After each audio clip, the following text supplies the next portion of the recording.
ایران کے حملوں سے اسرائیل میں کہاں پر سب سے زیادہ تباہی ہوئی ہے، یہ سوال سب سے امپورٹنٹ ہے۔ حالانکہ حالیہ دنوں جو جنگ چل رہی یا حالیہ دنوں مشرق وسطیٰ میں جو حالات خراب ہیں، اس میں اسرائیل دراصل کہیں پر ملوث نہیں تھا، لیکن اس سے پہلے جو دو جنگیں ہوئی، ایک اسرائیل اور ایران کے ساتھ، ایک اسرائیل امریکہ اور ایران کے ساتھ جو جنگ ہوئی ہے، اس میں اسرائیل کو کہاں کہاں نقصان پہنچا ہے، کتنا نقصان ہوا ہے، کتنی تیزی سے اسرائیل ابھر سکتا ہے یا اسرائیل کو کتنا بڑا دھچکا لگا ہے، دراصل اس کو یہاں پر سمجھنا بہت اہم ہوگا۔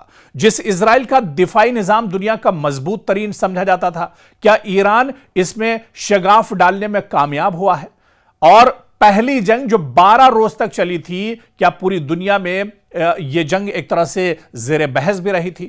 اگرچہ اسرائیل نے اپنے فضائی دفاع کے ذریعے بڑی تعداد میں ایرانی میزائل اور ڈرون تباہ کیے، لیکن اس کے باوجود کئی میزائل اسرائیل کے اہم شہروں تک پہنچے اور جانی اور مالی نقصان کا سبب بھی بنے۔ تو کس طرح سے نقصان ہوا، کون کون شہر ایران کے حملوں کی زد میں آئے، اسے بھی سمجھنا ہوگا۔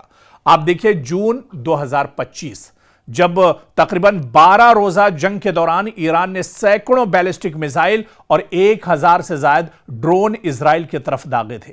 اسرائیلی فضائی دفاع نے ان میں سے اکثریت کو راستے میں ہی تباہ کر دیا، لیکن درجنوں میزائل اپنے ٹارگٹ تک پہنچنے میں کامیاب رہے۔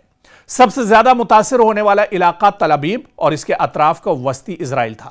کئی میزائل رہائشی عمارتوں، کاروباری مراکز اور حساس مقامات کے قریب گرے، جس سے عمارتوں کو شدید نقصان پہنچا۔ بعض حملوں میں آگ بھڑک اٹھی اور کئی رہائشی ٹاور ناقابل رہائش ہو گئے، یعنی کئی اپارٹمنٹس کہہ لیجئے، کئی کمپاؤنڈز ایسے تھے جو بری طرح سے دراصل تباہ ہو گئے۔ دوسرا بڑا ہدف حیفا تھا ایران کا، جہاں ایران کے حملوں میں حیفا کے کئی صنعتی علاقے، آئل ریفائنری کے اطراف نقصان کی جو خبریں تھیں وہ بھی سامنے آئی، جس کے بعد توانائی کے شعبے اور صنعتی سرگرمیوں پر بھی اسرائیل کو بہت بڑا دھچکا لگا۔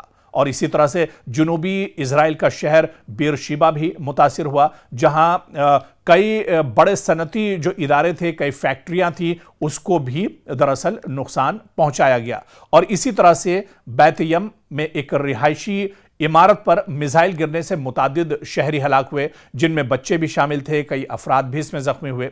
اگر مجموعی نقصان کی بات کریں تو مختلف معتبر رپورٹس کے مطابق اس جنگ میں اسرائیل میں کم از کم کئی افراد ہلاک ہوئے، جن کی تعداد بہت سی جگہ پر 30 یا اس سے زیادہ یا 2800 سے زیادہ بتائی جاتی ہے، اور تقریباً 1500 سے 3200 افراد زخمی ہوئے۔ جی ہاں، ایران کے حملوں میں 3000 سے زیادہ اسرائیلی بری طرح زخمی ہوئے، اور زخمیوں کی تعداد مختلف اداروں کے اعداد و شمار میں مختلف بتائی جاتی ہے۔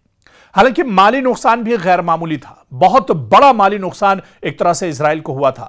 2000 سے زائد اپارٹمنٹس اور سینکڑوں عمارتیں متاثر ہوئیں، ہزاروں افراد بے گھر ہوئے، ہزاروں افراد ملبے کے نیچے دب گئے، اور املاک کے نقصانات کے لیے دسیوں ہزار کلیمز جمع کرائے گئے۔ اسرائیلی حکام کے مطابق براہ راست مالی نقصان اربوں شکل تک پہنچا، یعنی اتنا بڑا نقصان دراصل اسرائیل کو ایران کے حملوں میں اٹھانا پڑا۔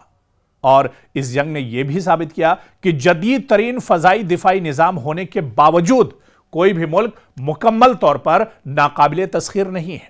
ایران کے بیشتر میزائل اسرائیل نے روک لیے۔ اسرائیل کا جو ڈیفنس سسٹم تھا بہت مضبوط تھا، اس نے ایران کے کئی میزائل اور ڈرون کو روک لیا، لیکن جو میزائل دفاعی حصار عبور کرنے میں کامیاب ہوئے، انہوں نے اسرائیل کے مختلف شہروں میں جانی اور مالی نقصان پہنچایا۔ اور یہ جنگ مشرق وسطیٰ کے حالیہ تاریخ کے اہم ترین فوجی تصادم میں بھی ایک طرح سے شمار کی جاتی ہے، جہاں پر اسرائیل کو بہت بڑا جھٹکا لگا ہے۔ بلکہ ماہرین یہ کہتے ہیں کہ اب جو کشیدگی دراصل امریکہ اور ایران کے درمیان چل رہی تھی، اس میں اسرائیل اسی وجہ سے نہیں کودا کیونکہ اسرائیل کے پاس دراصل اب اتنی صلاحیت نہیں تھی، اس کے ہتھیاروں کی کمی تھی، دفاعی نظام کی کمی تھی، اس کے فوجی دراصل اب لڑنے لائق نہیں تھے۔ لگاتار مشرق وسطیٰ میں جو کشیدگی چل رہی تھی، اسرائیل کے فوجی اتنا زیادہ تھک چکے تھے، اتنے چور ہو چکے تھے کہ وہ اب جنگ کی پوزیشن میں نہیں تھے، اور اسی وجہ سے اسرائیل اس جنگ میں دراصل نہیں کودا۔